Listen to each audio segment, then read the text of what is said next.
Welcome. I'm E.G. Marshall.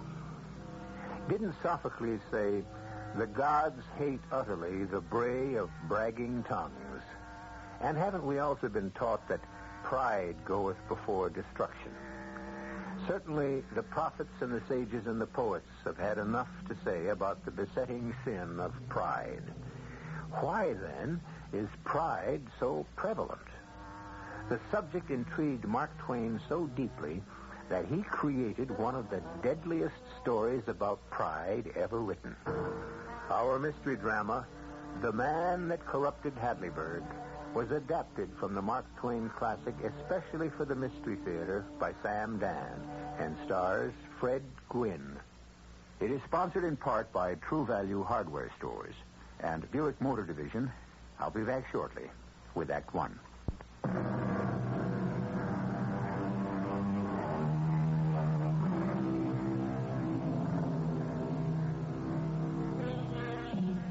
According to Mark Twain, you could cheat just about anybody. Back along the turn of the century, there was a town called Hadleyburg, which advertised itself as the most honest and upright place in the world. Incorruptible Hadleyburg, envied by its neighbors. And yet, one day, untainted, irreproachable Hadleyburg fell from grace. How did it happen? May I introduce you to Jack Halliday?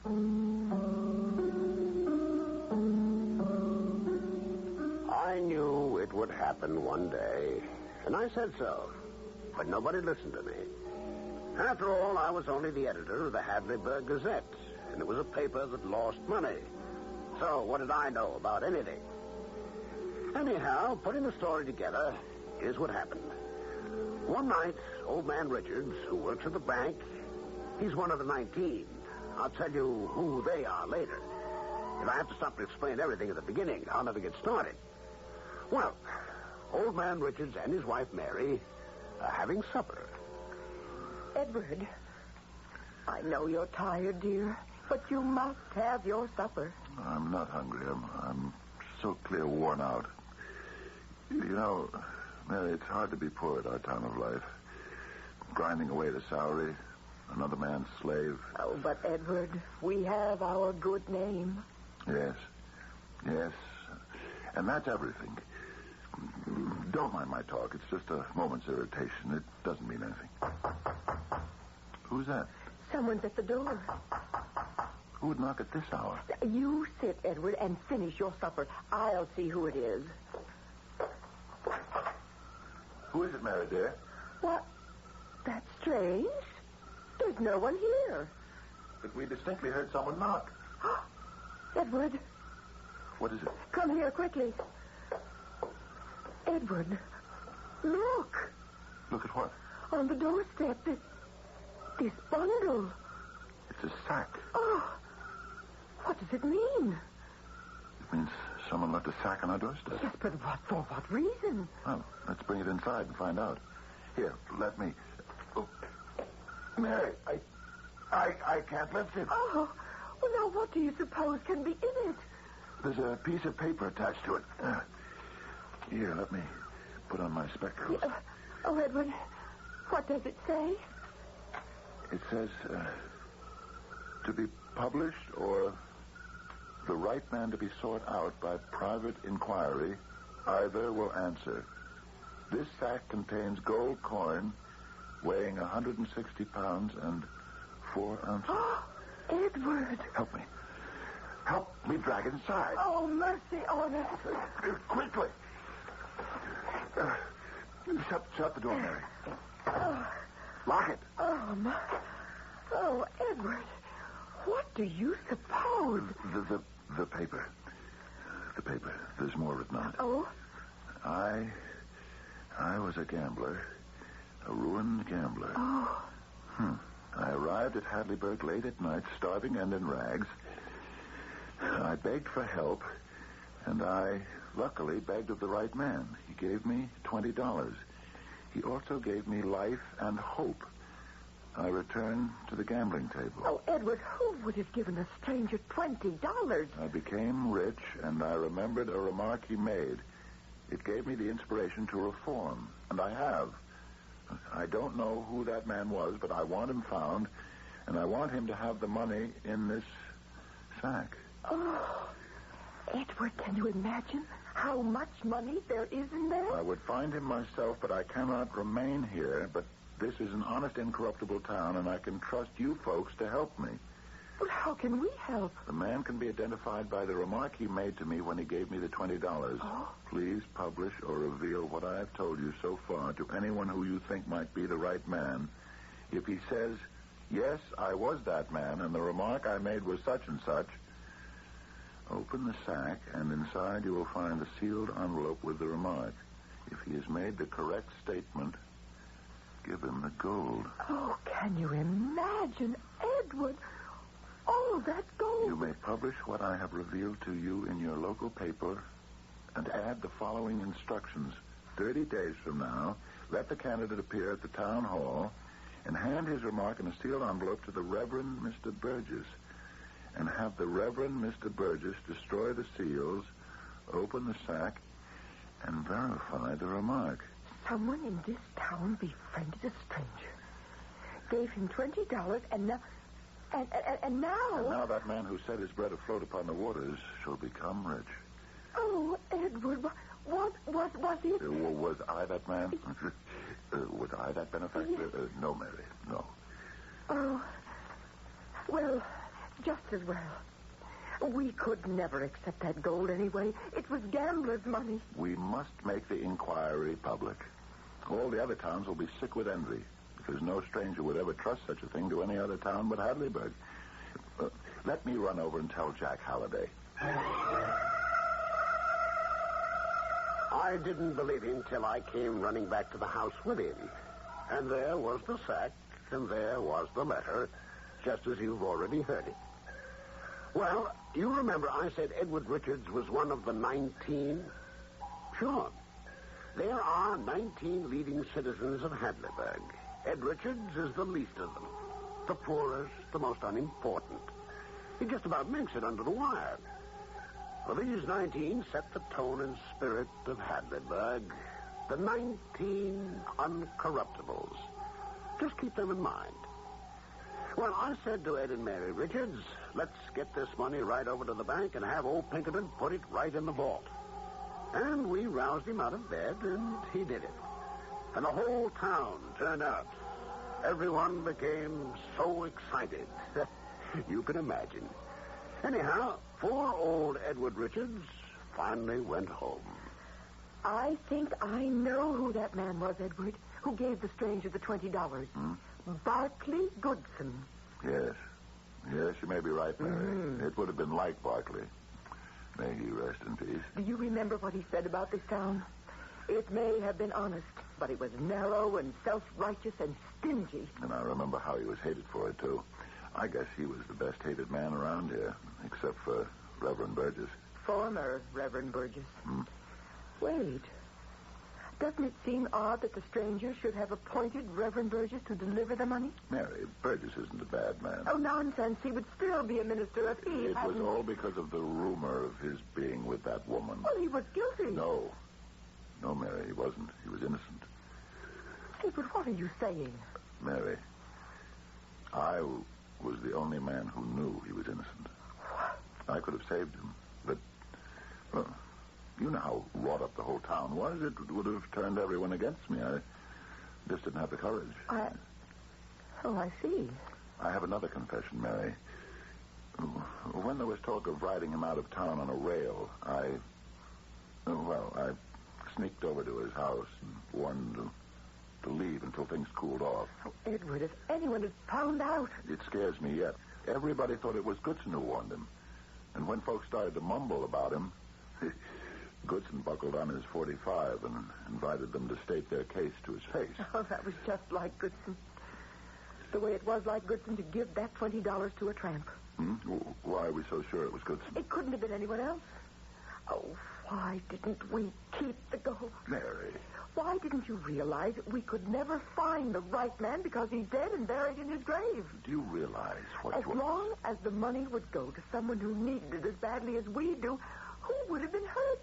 You know how we've been raised, how we've been shielded against all temptation, till it's absolutely second nature not to hesitate for a moment when an honest thing has to be done. Oh, I know.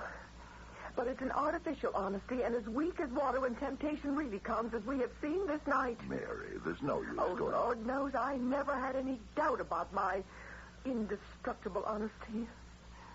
Until this minute. Now, dear, you mustn't go on this... Edward, I know exactly what you're thinking right now. You do? You are thinking, if a body could only guess what the remark was that Goodson made to the stranger. Yes.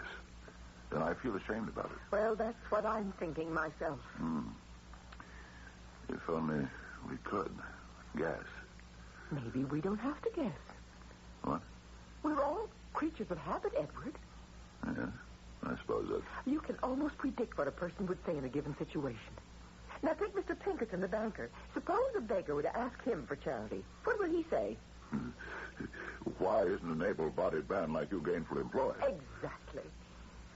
Now, think of Goodson. What were some of the things Goodson used to say? But, Mary... Think. Now, think. What were Goodson's best-known remarks about charity, for instance? Mary, even if I could remember, that's no guarantee that Goodson would have made the exact same statement on this particular night. Would it do any good? Yes. Because then you would write it down on a piece of paper, seal it in an envelope, and hand it over to the Reverend Mr. Burgess. And suppose Mr. Burgess then breaks open the seal, and it comes out that what I claim he said wasn't the remark at all. Well, nothing ventured, nothing gained. Do you realize the whole town will be there? The whole county, the whole state?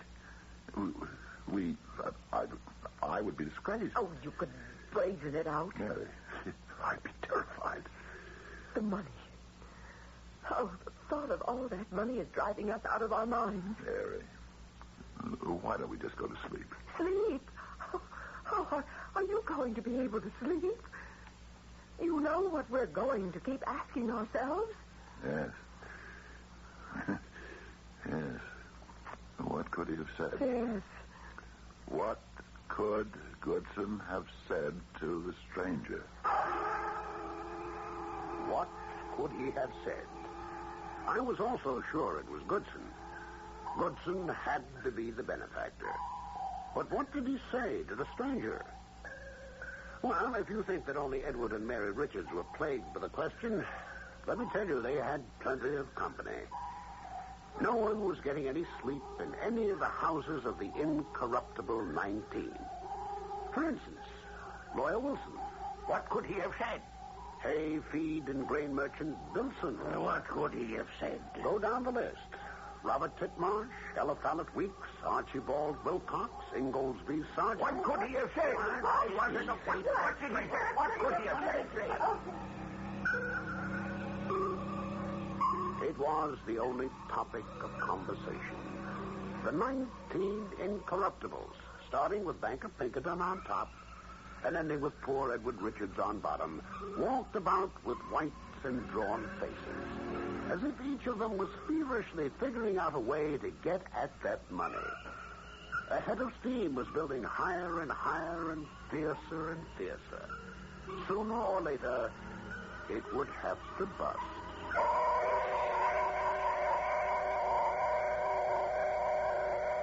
And it did. You know perfectly well that what we have here is a situation where an irresistible force is about to encounter some highly movable objects. Incorruptible Hadleyburg is in for a workout. Is Mary Richards correct in her analysis? Will the town's reputation collapse under its first real test? It may. It may not. Just wait here till I return with Act 2.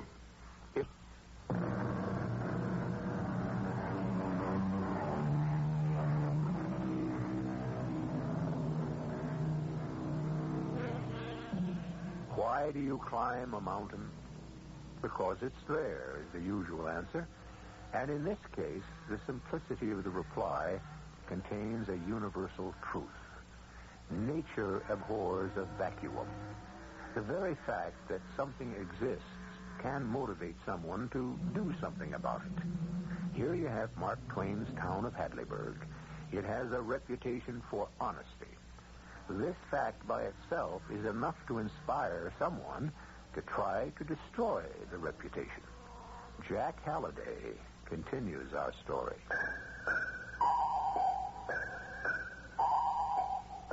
I wish I could tell you what went on in Hadleyburg as the weeks went by, and that fateful Friday drew near. Everybody from Hadleyburg was walking around with a long face. Everyone agreed that the benefactor had to be Goodson. But one thing kind of intrigued me. Why was Reverend Burgess named as the judge or referee or whatever? Burgess, who'd been treated so shabbily by the town. Could all this be a trick on Burgess's part to get even? Reverend, I think I've been your friend. Yes, Jack, you have. How do you figure in this sack of gold business? I have no idea. When Goodson was alive, you two were close. Well, I suppose we were kindred spirits. Reverend, you know more than you're telling. I'm convinced of it. Why is everyone so sure the benefactor is Goodson? Well, who but Goodson would give a stranger $20? Oh, now, wait. You would, Reverend Burgess. You would. Well, for that matter, Jack, so would you. Where would I ever get $20? If you had it, you'd give it away. And for that matter, so would poor, timid little Edward Richards. Think about it. I thought about it. And the more I thought, the less sure I was of anything. Meanwhile, as I found out later, the mailman had been to the Richards home and left behind a letter. And what a letter. Dear Mr. Richards, I have just returned from Europe and heard about the event in your town of Hadleyburg. You don't know who made that remark, but I do. It was Goodson. Oh, do you see, Edward? We were old friends. That night I passed through your town, and Goodson waited with me at the railroad station. Some tramp approached him and asked for a handout. I saw him give the man the money, and I heard what he said.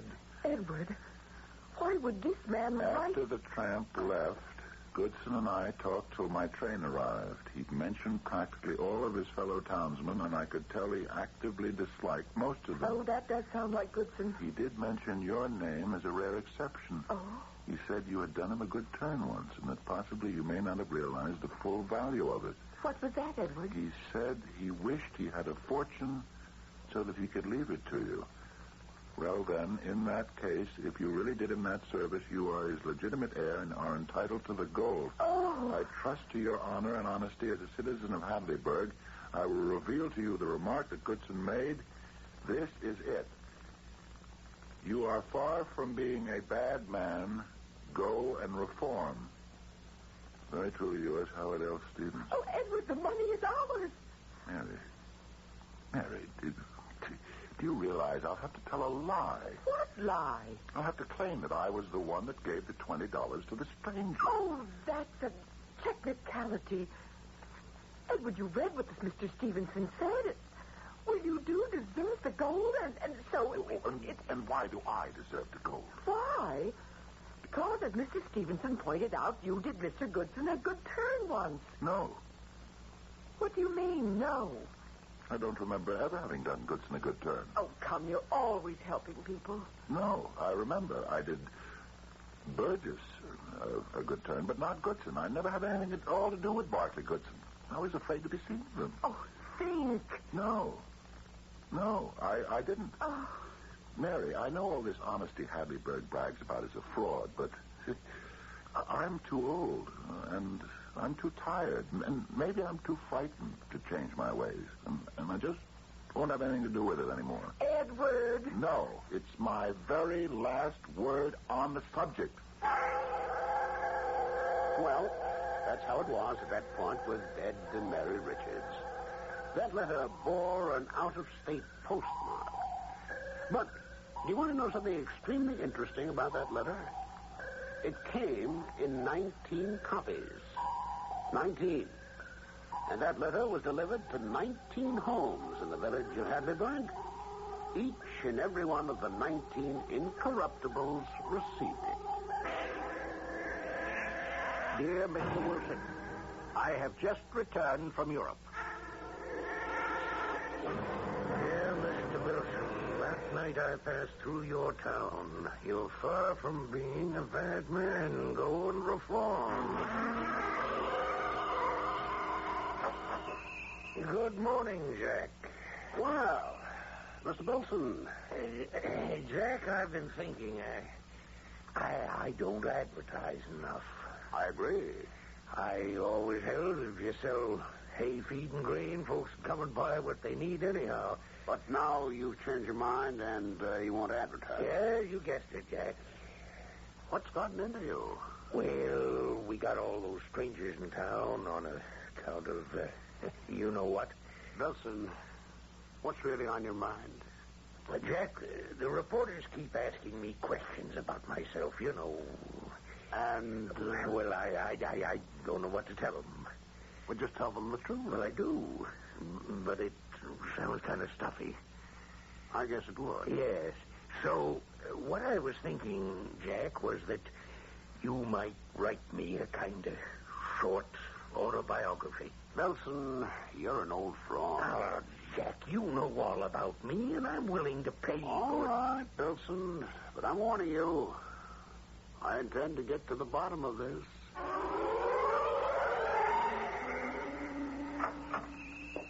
Jack. It isn't old Lawyer Wilson himself. Your old rival Wilson was just here. Hey, really? Now, what can I do for you? Well, You want me to write your autobiography? No, not at the moment, Jack. I want to arrange for some advertising.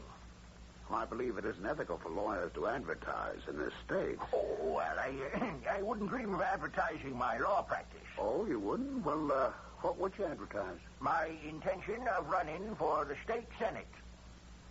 Say that again. I said I intend to run for the state senate. Oh, come on, Wilson. Who'd vote for you? I have every prospect of victory. You're the most unpopular man in town. I don't know about that. I think people will be eager to vote for me. Oh, do you? Well, why on earth should anyone even dream of voting for you? Now, how much does a full page cost? I've never seen such a change in the atmosphere. Everybody walked around with a smile. Everybody seemed to have a new lease on life. That is, everybody among the 19 Hadleyburg incorruptibles. Why, even Mrs. Inglesby Sargent, who came in to give me the full information on a church supper, seemed to be bursting. And don't forget to write, Jack, that everyone is to bring a covered dish. I never forget. Jack, I'm thinking of ordering some special cards. Oh, yes? You know the Sheridan Mansion? Well, I think I finally convinced Inglesby to buy it. Well, that would take a lot of money. Oh, that's not going to be a problem very much longer. Oh, it isn't? Why not? Oh, that would be telling. Jack, a simple, tasteful engraved card to read Mr. and Mrs. Inglesby Sargent at home at number 1 Sheridan Place. Oh, do you suppose we could change the name of the square to Sargent Place if we own the property? I know how much money it takes to buy that mansion, and if you've got all of it, you can afford to do anything. It made no sense at all. I couldn't account for it. What was the sudden outburst of sunshine and roses among all the 19? Bright plans, extravagant spending. Had all these people lost their minds? Only one person seemed unchanged. Edward Richards. Mary, leave me in peace. Edward, no, the money is rightfully ours. But I keep telling you, I didn't do any service at all for Goodson. And I keep telling you, it may have been some tiny, picayune thing that you can't even remember. Don't weaken my resolve. Goodson befriended a stranger in the presence of a witness. Mary. And in so doing, he made a remark. The witness, a friend of Goodson's, remembering that Goodson felt kindly to you, wants to do you a good turn. Now, that's all there is. Yeah, I could believe it. I could accept it if... If what? If I could ever remember doing Goodson a good turn. Oh, Edward, you must have. What? How? Well, things are relative. Oh, please, Mary. Oh, did you ever say hello to Goodson on the street? Well, of course. Well, that's a good turn. That's the... Did most people ever greet Goodson? Smile, say hello, tip their hats, shake hands, or stop to chat? Hardly anyone. No, I didn't either. I just... Yes? I just smiled and nodded. And that was enough. Oh, don't you see, Edward, that little bit. Mary. As Goodson said, you wouldn't know the value of it. Now, who else would say hello to Goodson? Oh, Edward, can't you see the hand of Providence? Oh, come, dear. Right. Right. You are far from being a bad man. Go and reform. Mary, do you think I should? I think you should. And you think you should. Now, all we need is the paper, the pen, and an envelope.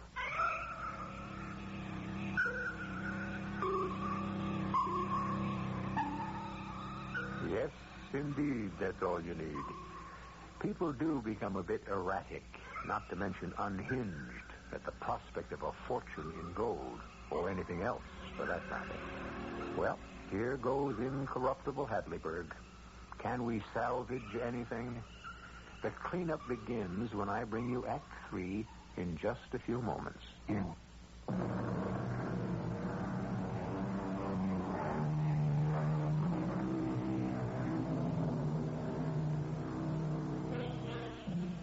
You are far from being a bad man. Go and reform.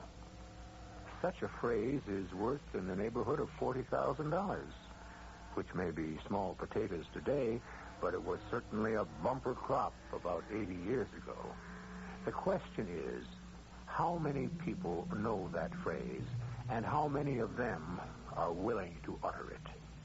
For this information, we need to hear from Jack Halliday, the local editor. The town hall never looked finer. The place was festooned with all kinds of flags and bunting. You'd think it was the 4th of July. The sack of gold sat on a table in the center of the stage, and it made mouths water all over the house. Finally, Mr. Burgess was introduced. The Reverend Mr. Burgess. Everyone in town loved him now, and he spoke without rancor, as if nothing had happened. Ladies and gentlemen, I have here in my pocket an envelope. Mary, I'm scared. What's to be scared Which I about? shall open. And here is the letter inside.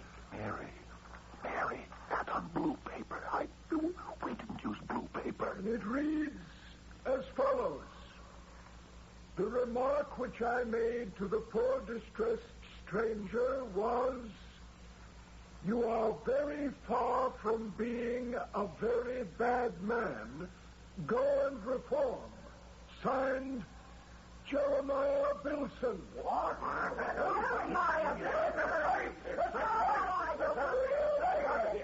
Mary, did you hear something? Order, please, order. I see that Mr. Wilson is also on his feet.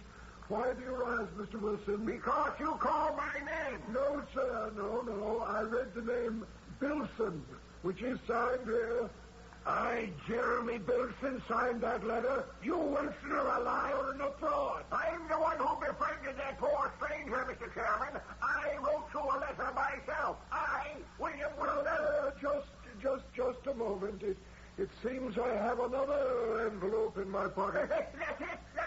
That's mine. All right, then. I shall read it.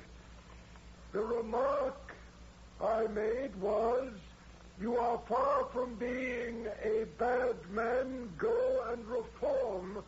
Signed, William Wilson.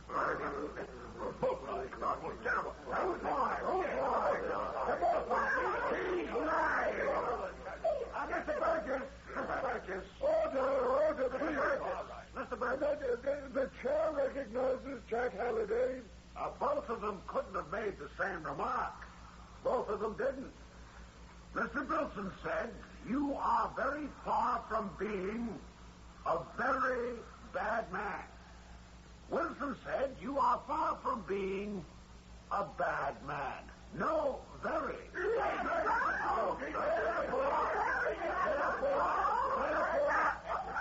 Therefore, you should open the sack, sir, and read what the test remark is. Very well, with your permission, ladies and gentlemen, I hereby break the seals and open the sack.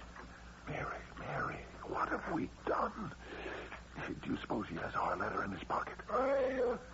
I find here 2 envelopes. One is marked the test remark. On the other it says, not to be opened until all written communications addressed to the chair have been read. Let's hear the test remark, Mr. Burgess. This is what the benefactor claims he said. You are far from being a bad man. Go and reform. That's exactly what I said. And Wilson is a liar and a fraud, and I'll tell you about it. Mr. Wilson, you're out of order. No, I insist. I am the man who befriended the stranger. I know what I said. I was in my office writing this note to you, Mr. Burgess, when Wilson came in on business, and he may have seen the note on my desk, and therefore... That's an infamous lie. Yes, and he couldn't even cover it correctly. Order, gentlemen, order. Neither of you has quoted the remark correctly. Order,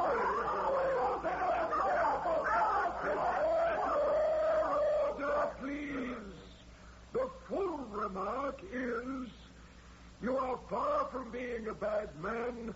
Go and reform, or mark my words, someday for your sins you will die and go to hell or Hadleyburg and try to make it the former.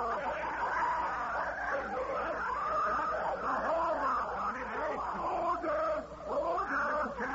Mr. Chairman, 2 out of 19 incorruptibles have succumbed to temptation, I think.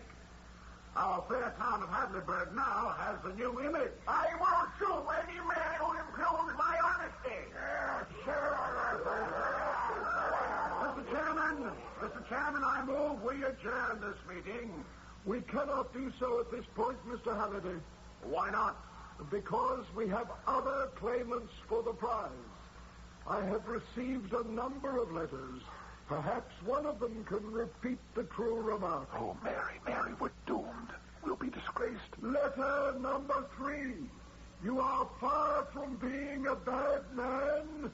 Signed, Inglesby Sergeant. You are far from being a very bad man. Who's incorruptible as that? Nicholas Whitworth. You are very far from being a very bad man.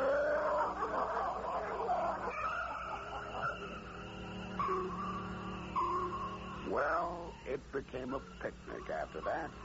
The house was in hysterics. One by one, the incorruptibles were stripped naked. Figuratively speaking, that is. Mary, we're going to be disgraced. Oh, Mary, why did we do it? I don't know whatever got into me, Edward. Oh, forgive me. He's saving us for last. I know it. Oh, Mary. Oh, all I ever had was my good name. Now, I don't even have that. Oh, pray. That's all we have left. Pray that Burgess will be merciful. Yes, let us pray. Ladies and gentlemen, I believe that's all. Mr. Burgess, how many of those letters did you receive? 19. Well, sir, I've been holding count, and you only read 18. Oh, did I? Oh, well, I must have been mistaken. I guess it was only 18. 18? We have 19 incorruptibles in Hadleyburg. But only one of them is the genuine article. Only one is truly as advertised. I propose a cheer for the cleanest man in town. The only so-called important citizen who didn't try to steal that money. Edward Richards. And now I shall read the other letter in the sack. Ladies and gentlemen, there is no test remark. Nobody ever made one. Order, please. Order. There was no beggar, no contribution. At one time, I passed through your town.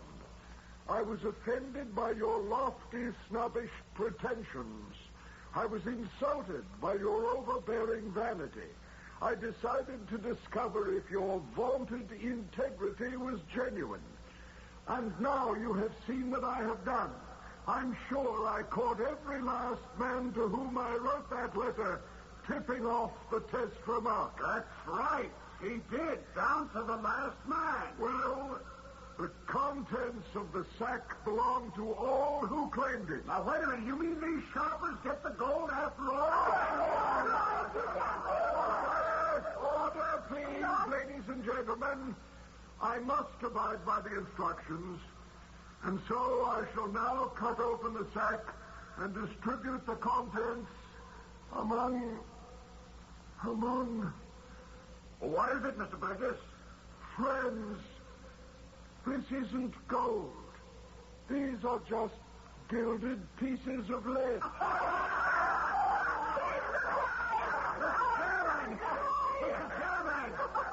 Yes, correct, Mr. Chairman. I propose we auction off the sack and give the proceeds to the one honest, incorruptible left. Ed Richards. Come on. May I speak? My name is Stevenson. Mary, it's that Mr. Stevenson. Stevenson? Oh, do any of you gentlemen know me? I am a collector in rare coins and curiosities. And I think I might buy this collection. And on it, engrave the names of the 18 incorruptibles. Sir, I'm returning. I warn you, I will sue you to an inch of your life. I beg you, sir, not to threaten me. I know my rights. You and anyone else can prevent me from gaining possession by outbidding me. $1,000. Oh! 3. Keep it up, gentlemen. Keep it up. Remember, the proceeds go to Ed and Mary Richards. Honest, most honest. Do I hear it? Do I hear it? 10,000. 10,000. 10,000. I must confess. Edward, I don't know what to tell you. I won't be tempted again. I won't. Listen, you're giving it so much money. We could be comfortable for the rest of our lives. Mary, I should confess, but I can't. Burgess, why did he save me? Maybe I lost the letter. 25. I'm going to confess. $1,000. 37, I hear. Hey, will the auctioneer grant a slight intermission? I must consult with... We will have a 10-minute intermission. During which time the 18 incorruptibles got together to pool their resources, and finally they bought the sack for $50,000.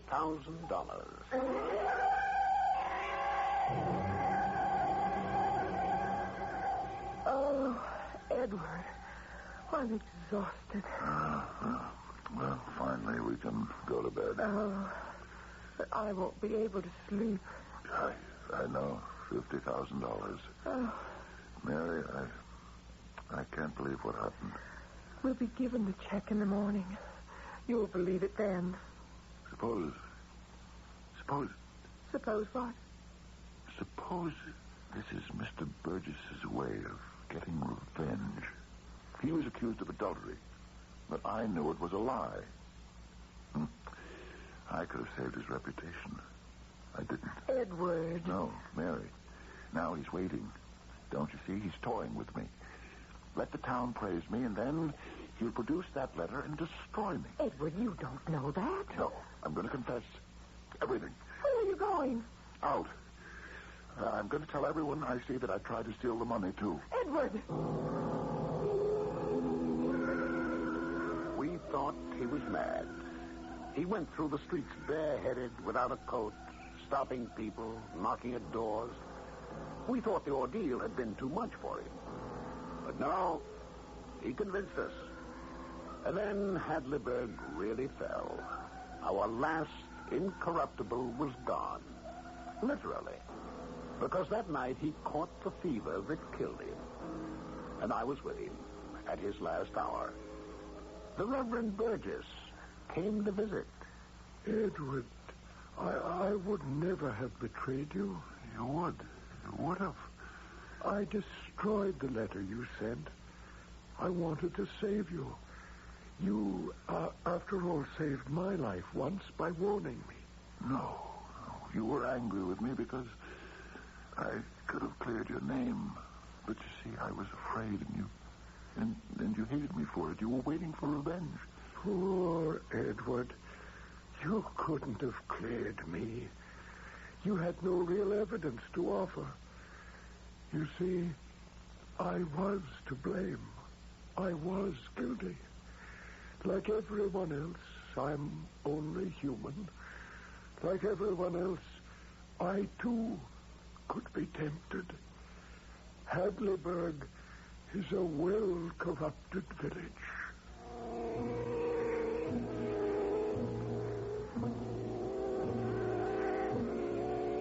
I guess there isn't an awful lot more to tell. Hadleyburg had its name changed by special permission of the legislature. And what its new one is, I won't say. But we're a town now, like other towns. Neither better or worse. But at least we're human, which is about as good or as bad a thing as you can say about anyone. Thank you kindly for your attention.